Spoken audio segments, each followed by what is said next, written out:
श्री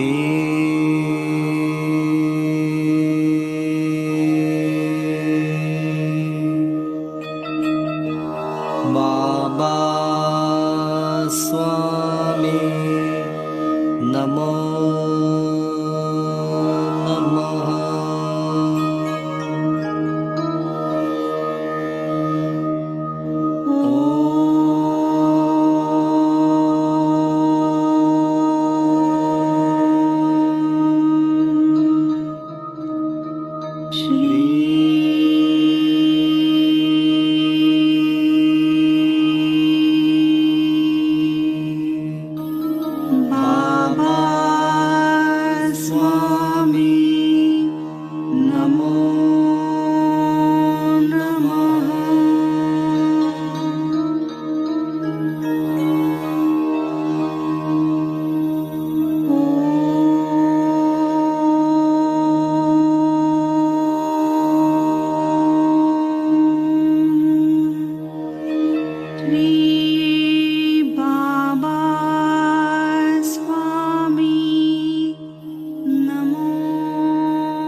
सभी पुण्यात्माओं को मेरा नमस्कार।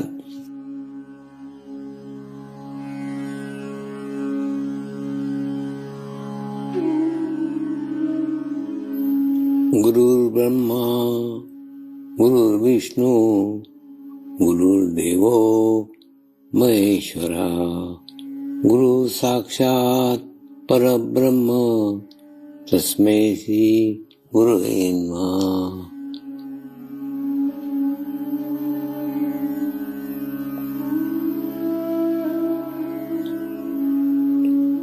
ध्यान की उस स्थिति में जाएंगे जहाँ शरीर भाव पूर्णतः समाप्त हो जाता है।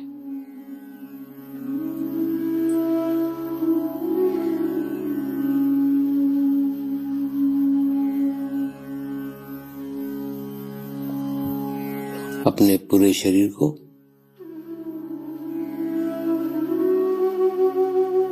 पूर्णतः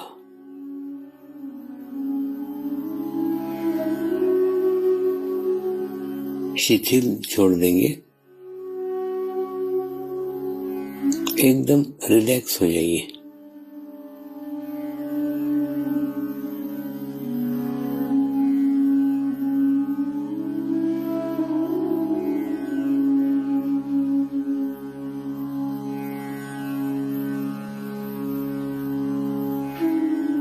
मेरे साथ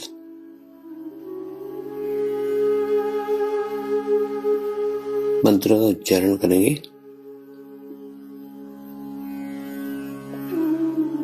मैं एक पवित्र आत्मा हूँ।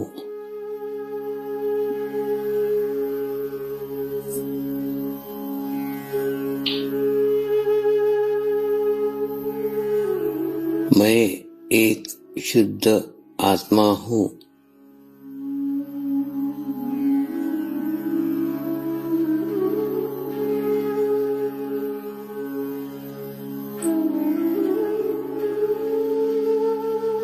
मैं एक पवित्र आत्मा हूँ।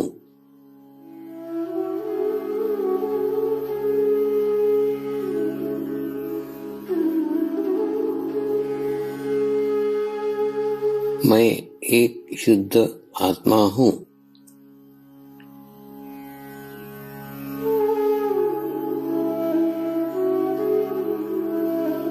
मैं एक पवित्र आत्मा हूँ।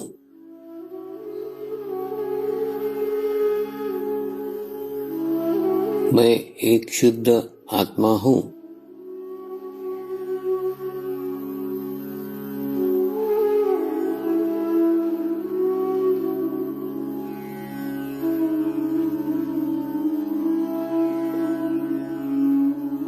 अब इसी आत्मा भाव को बनाए रखते हुए गुरु मंत्र का उच्चारण करेंगे।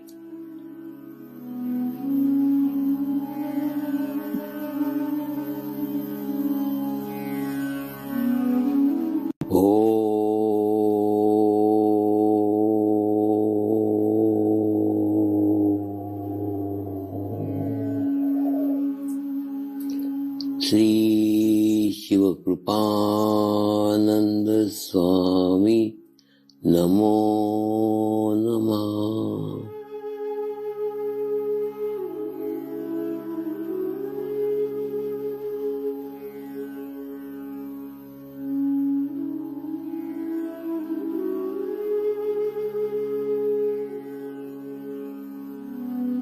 ओम श्री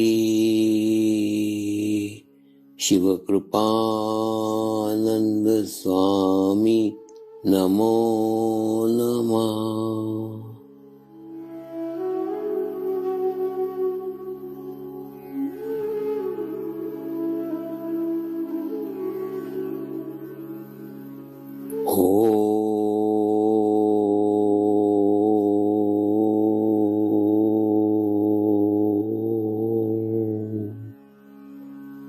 श्री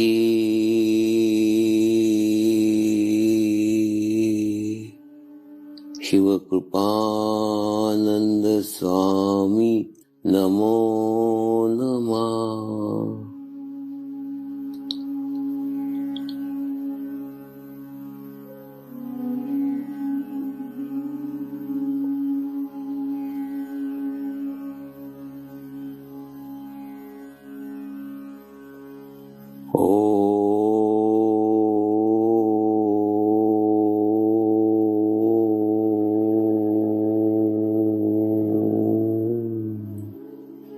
श्री शिव कृपानंद स्वामी नमो नमः।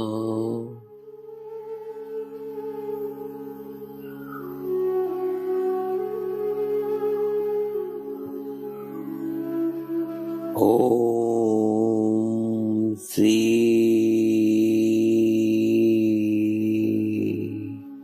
शिव कृपानंद स्वामी नमो नमः।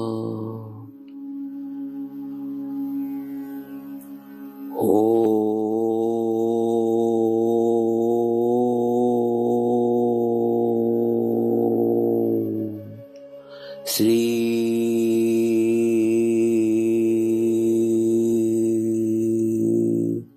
शिव कृपानंद स्वामी नमो नमः।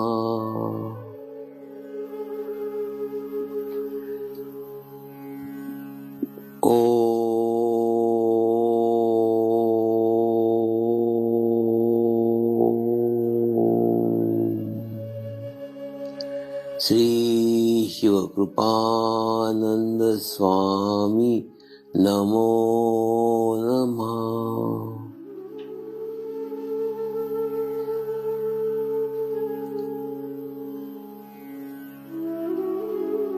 ओम श्री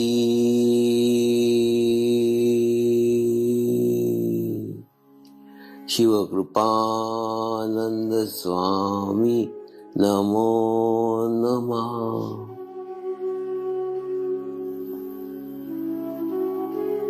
ओम श्री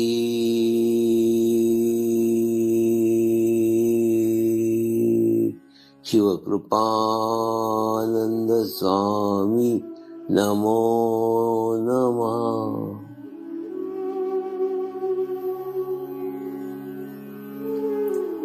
अब आप अपना चित्त सहस्त्रार पे रख के थोड़ी देर के लिए ध्यान में जाएंगे।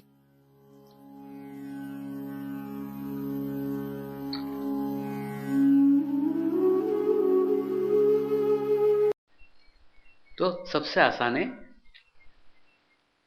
जुड़ जाना।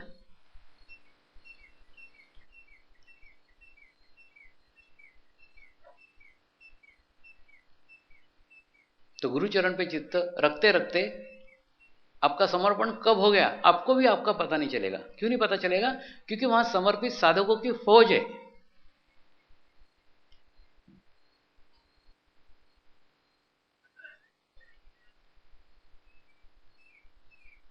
और मैं तो उनके हाथ की कठपुतली मात्र हूं।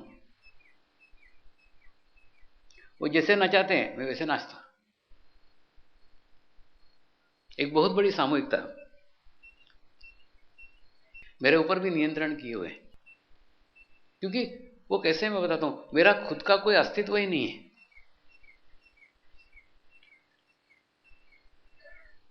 मैंने अपना अस्तित्व हजारों लाखों लोगों में बांट दिया, तो जो वो लोग चाहेंगे वैसा घटित होता है। अस्तित्व का नियंत्रण सारा उनके हाथ में चला गया। अभी हाल ही में हुई घटना आपको बताता हूं। परसों के दिन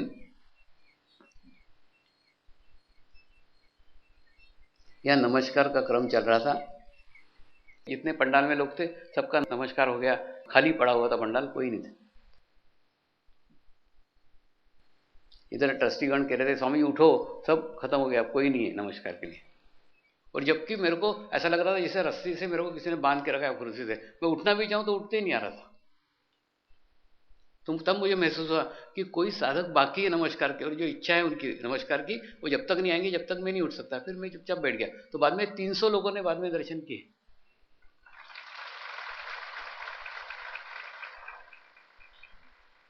तो जब तक उनमें से एक एक आके नहीं गया तब तक मैं उठ ही नहीं पाया।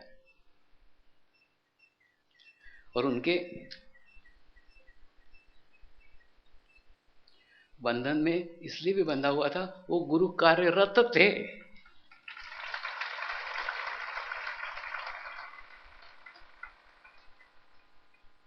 तो गुरु और शिष्य का कार्य से बड़ा कोई संबंध नहीं हो सकता।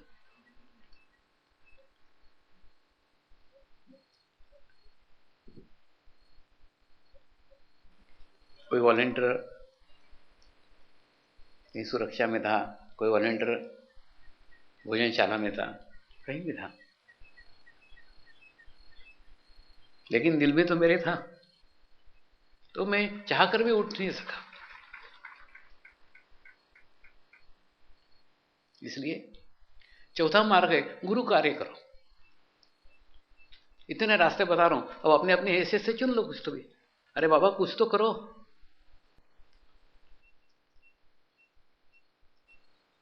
जंगल में नहीं जाते आता मत जाओ, ध्यान नहीं करते आता मत करो, समर्पण नहीं करते आता समर्पण भी मत करो, गुरु कार्य तो करो। सबसे आसान है कुछ नहीं करने का, वो करो तो भी सब कुछ हो जाएगा। गुरु कार्य करते करते कब समर्पण हो गया तुम्हारा तुमको ही पता नहीं चलेगा।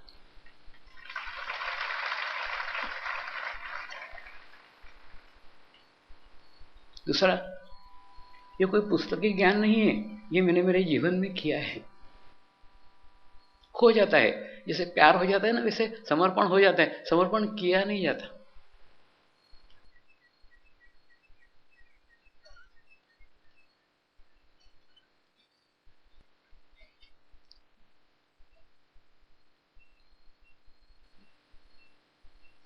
और मैं तुमको समर्पण करने को कहता हूं ऐसा नहीं है।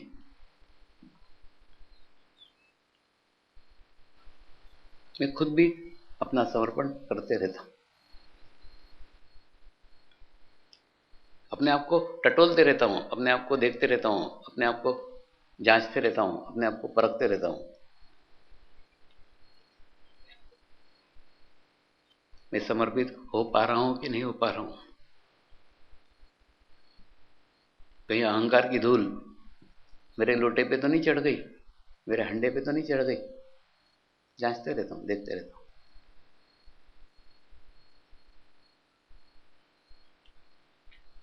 ऐसा ही समर्पण अनुष्ठान के दौरान मैंने मूर्ति के प्रति किया।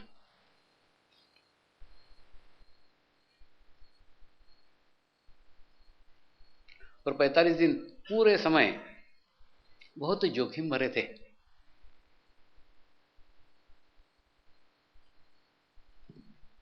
रोज अपना अस्तित्व पूर्णतः मूर्ति में डाल देता था, बाद में फिर निकालता था, फिर रोज डालता था, फिर निकालता था। यह प्रक्रिया 45 दिनों तक हुई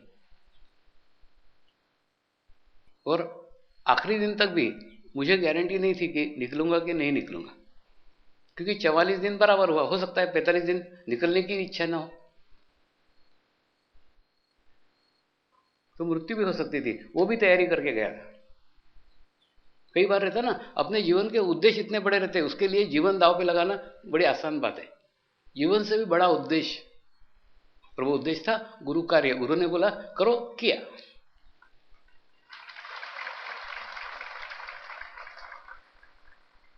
उस कार्य को करते हुए अगर जीवन भी समाप्त हो जाए तो जीवन की बाद में आवश्यकता ही क्या है?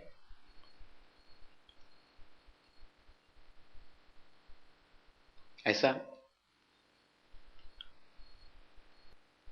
45 दिन जिस मूर्ति को समर्पण किया,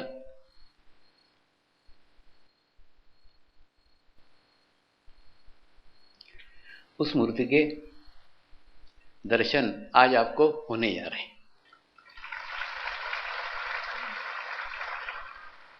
और मैं क्रमबद्ध तरीके से, लयबद्ध तरीके से आपको धीरे धीरे धीरे धीरे धीरे धीरे स्वच्छ कर रहा था, पवित्र कर रहा था, कि उस दर्शन का स्थायी लाभ आप ले सको।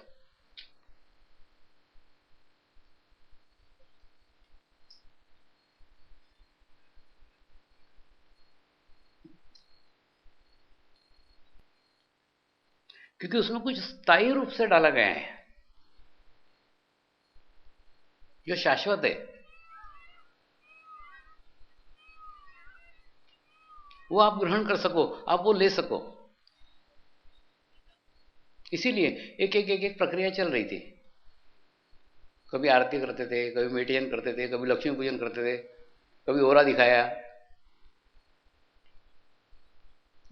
यानी थोड़ा थोड़ा थोड़ा थोड़ा थोड़ा थोड़ा थोड़ा आपका प्रगति चल रहा था, प्रोग्रेस चल रहा था। अभी हाल ही में यहां एक अंतर्राष्ट्रीय रिट्रीट हुई थी।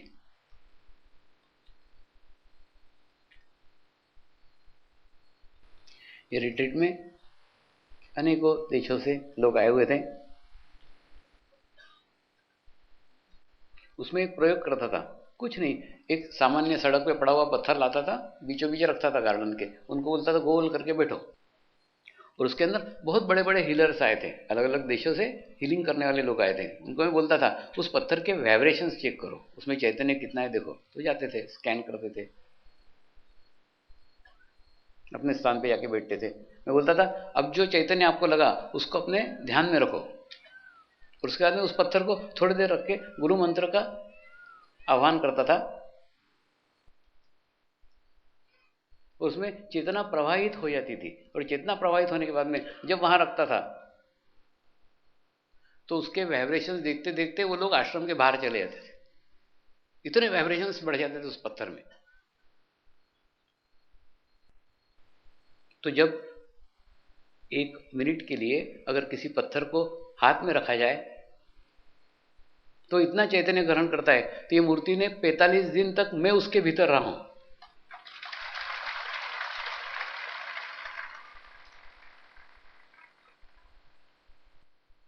देखो, जैसे एक आध जगह अपन एक आधे नए नदी पे जाते हैं, जिस नदी की अपने को कोई जानकारी नहीं है, उस नदी के बारे में कुछ पता नहीं है, और उस नदी में हम एकदम डुबकी लगाते हैं, तो हो सकता है कि अंदर एक आधी खाई हो, उसमें जाके हम फंस जाएं, मर जाएं, क्योंकि हमको उसकी कोई जानकारी नहीं है। ठीक उसी प्रकार से आज तक किसी ने भी अपनी प्रतिमा की प्राण प्रतिष्ठा कभी नहीं की, तो ये पहला प्रयास था। तो हो सकता था उसमें जान भी जा सकती थी। लेकिन पॉजिटिव पॉइंट ये था, गुरु जी ने 8 मूर्तियां अभिमंत्रित करने की आदेश दिया था, तो 7 तक तो कोई खतरा मुझे नजर नहीं आता था। उसकी दूसरी मूर्ति 20 जनवरी से फिर शुरू हो रही है।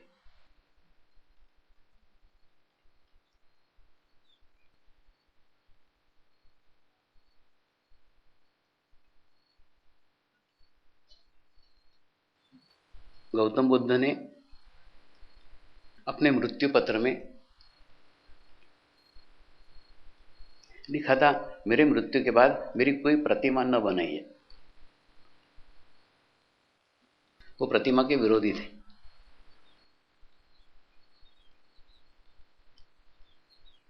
और जबकि दुनिया में सबसे अधिक प्रतिमाएं गौतम बुद्ध की।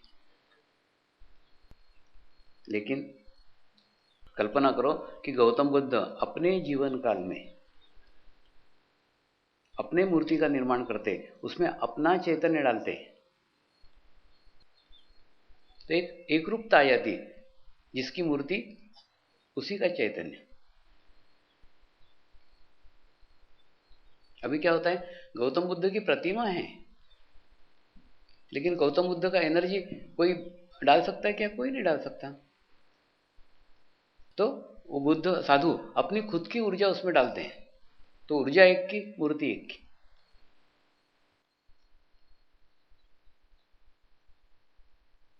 तो क्या एक समरसता है, वो समरसता तब तक निर्माण नहीं हो सकती जब तक डालने वाला और आकार दोनों एक जैसा हो।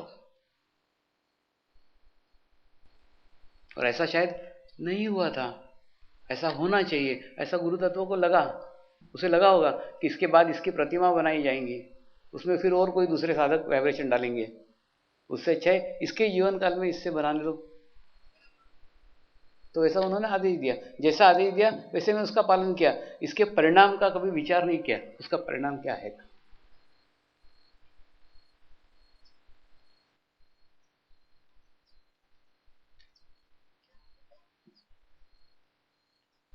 और जो निर्माण हुआ है उसको 8 महीने तक वृद्धिगत होने दिया, विकसित होने दिया। और विकसित होने के बाद में आज आपको दर्शन होने के कि नहीं होने के, ये उसके ऊपर निर्भर था कि 14 तारीख को जब आचार्यों का सम्मेलन हुआ था तब उनको दर्शन कराने के नहीं कराने के उसके ऊपर आपका था। मतलब अगर उनका रिसीविंग अच्छा रहता, उनका ग्रहण करने का क्षमता अच्छा रहता तो ही आज का कार्यक्रम संभव था, नहीं तो नहीं था। तो उनको उस दिन मैंने बताया था, तुम्हारे ऊपर तुम्हारे सेंटर के लोगों के दर्शन निर्भर हैं। देखो मैं दूसरे तरीके से समझाता हूं।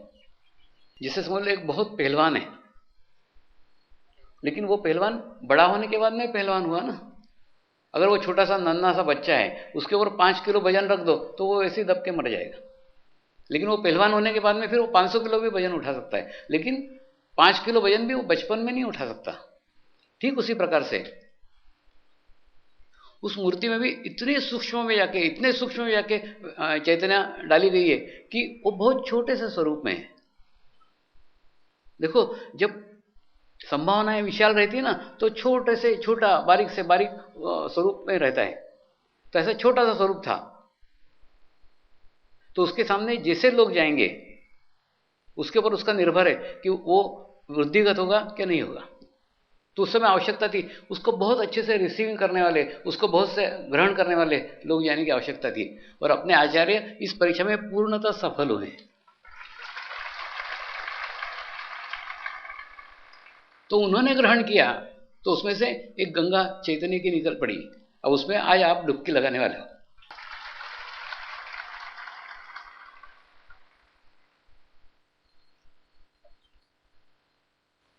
तीसरा, मेरे शरीर की भी कुछ सीमाएं। तुम बोलो स्वामी जी मैं आपको साष्टांग दंडवत डालूंगा, मैं आपके पैर पकड़ूंगा, मैं ये करूंगा। वैसे सब जने करोगे, पैर ही नहीं रहेंगे पकड़ने को। तो उस सबको देखते हुए आज आपको छूट है, आप साष्टांग दंडवत एक नहीं 11 बार डालो, वहां कोई उठाने नहीं आने वाला। इसलिए मैं स्पेशली अंदर इंस्ट्रक्शन दे के आया हूं, किसी को भी वहां से हिलाने का नहीं, किसी को भी चालो चालो नहीं करने का, खड़े रहने दो उसको जब तक खड़े रहने का है। तो तुमको हो सकता है आज शाम भी हो जाए। कुछ नहीं, शांत चित्त होके जाओ,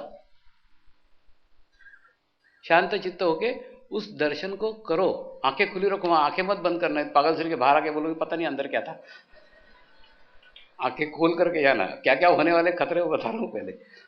तो आंखें खोल करके जाना उस दर्शन को अपने हृदय में बसाना, कि यहाँ से जाने के बाद भी कभी भी तुम चित्त रख के उसको दर्शन कर सको। जैसे आप उसके ऊपर चित्त रखोगे, वहां की ऊर्जा आपको मिलना शुरू हो जाएगी, वो स्थायी है।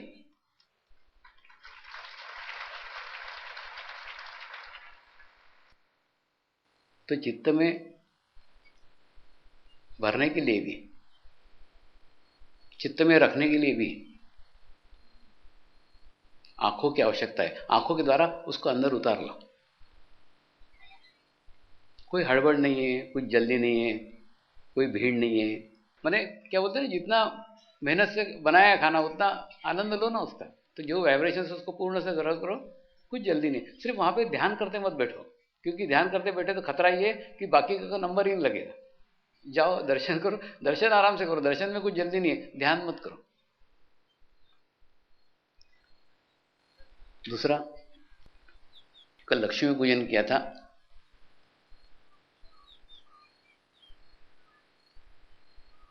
लक्ष्मी पूजन में सभी के लिए एक एक सिक्का अभिमंत्रित किया था, वो आपको आज मिलने वाला है।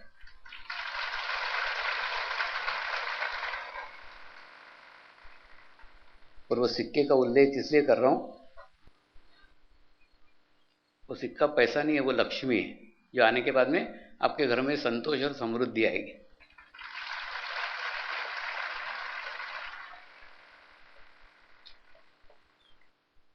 तो जो भाव से मैं दे रहा हूं, उसी भाव रख के आप मूर्ति के सामने जाओ। वहां जाके कुछ भी मांगो मत, प्रयोग करके देखो ना, तुम कुछ भी मत मांगो, आपके सब प्रॉब्लम दूर हो जाएंगे।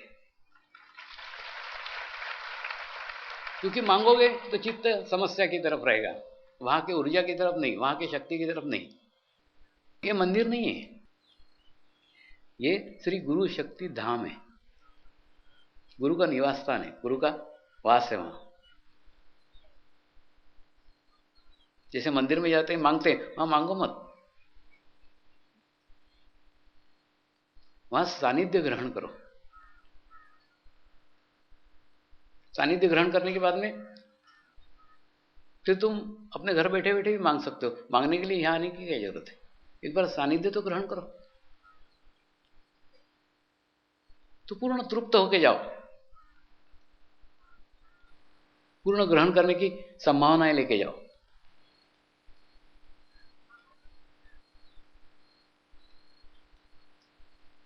चित्त अपना सहस्त्रा पे रख के जाओ, लेकिन आंखें खुली रख के जाओ।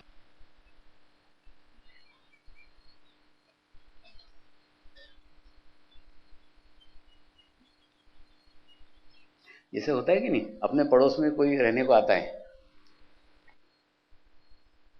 आते बराबर अपन उसके घर जाते, क्या चाय की पत्ती खत्म हो गई करके नहीं जाते, सोचते नया नया आई है, पड़ोसन पता नहीं कैसी है, चाय की पत्ती देगी कि नहीं देगी। थोड़ी से दोस्ती करते हो, परिचय करते हो, पहचान करते हो। तो वैसे यार दोस्ती बढ़ाओ, पहचान करो। पहले दिन जाके मत मांगो चाय की पत्ती वहां।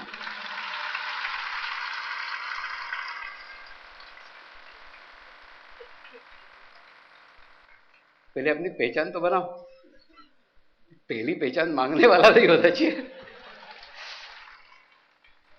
इसलिए कुछ मांगने के उद्देश्य मत जाओ।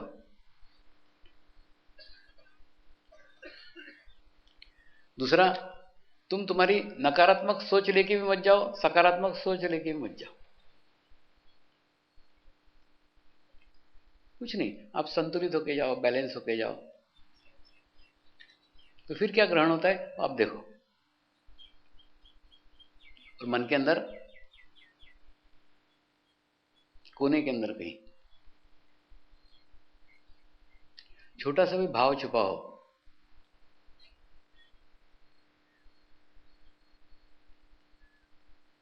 कि जीवंत व्यक्ति की प्रतिमा बनाने की क्या आवश्यकता है। तो मेरे को ऐसा लगता है फिर आप दर्शन करने ही मत जाओ। आप सोच लो कि जीवन स्वामी ये वो मेरे हैं, मूर्ति अगली पीढ़ी के लिए, अगली जनरेशन के लिए। तो मैं नहीं चाहता ऐसे नकारात्मक भाव वाला कोई भी साधक वहां जाए।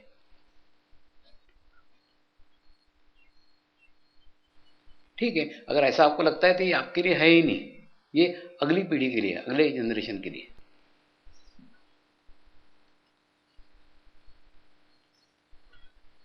सदगुरु के लिए सब एक समान रहते हैं। जो उसके सानिध्य में वो भी ऐसे ही हैं, जो नहीं सानिध्य में आने वाले हैं वो भी वैसे ही हैं।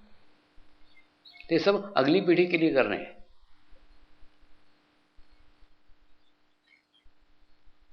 आप कंप्यूटर की प्रोग्रामिंग करते हो कि नहीं, वैसा पूरा इसमें भी प्रोग्रामिंग किया गया है। जो जो मेरे सानिध्य में आपको प्राप्त होता है वो सब वहां मिलेगा।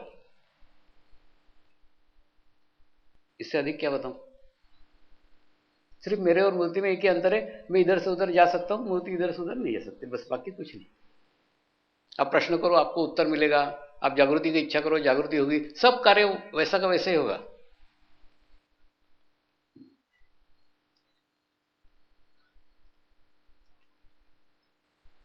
वो इसलिए होगा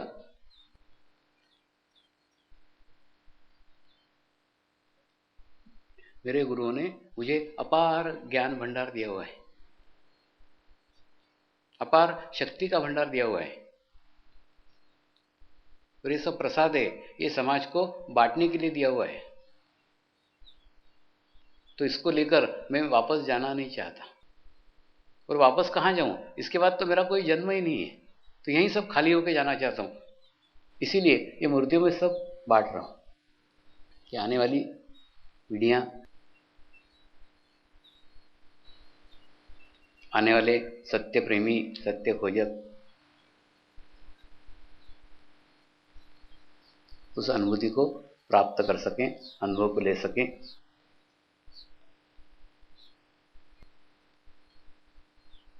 इसी दृष्टि से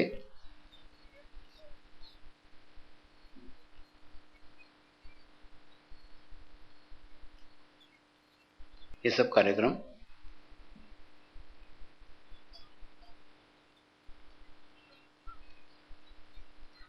बनाए गए हैं। लेकिन अब आप कितना ग्रहण कर पाते हो,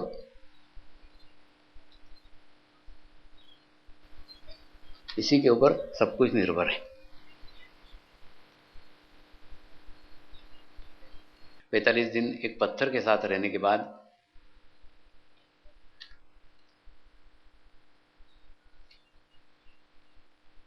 उसमें इतनी तब्दीली आएगी कि वो दूसरे साधकों को चैतन्य देना शुरू कर देगा।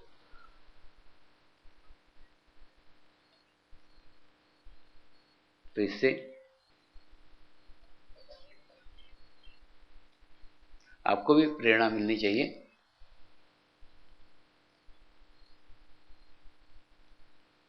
कि 45 दिन अगर एक पत्थर स्वामी जी के सानिध्य में रहता है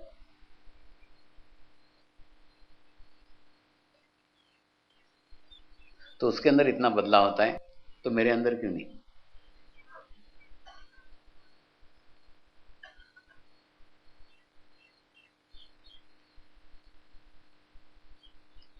तो उसके अंदर क्या तब्दीली आई है, क्या चेंज आया है, वो आप अनुभव करके देखो। वहां मांगने मत जाओ, दर्शन करने मत जाओ, अनुभूति ग्रहण करने जाओ। वो अनुभूति ग्रहण करने की जगह है। नमस्कार।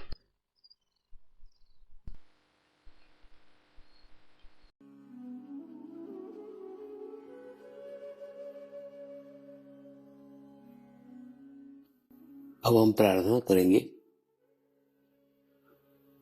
सभी आत्माओं की आत्म उन्नति हो, आध्यात्मिक प्रगति हो। यही हमारी प्रभु से प्रार्थना है। नमस्कार। जय आत्मेश्वर।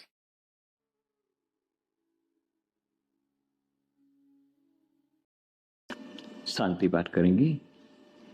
ओम द्यो शांति अंतरिक्षगम शांति पृथ्वी शान्तिरापः शान्तिरौषधयः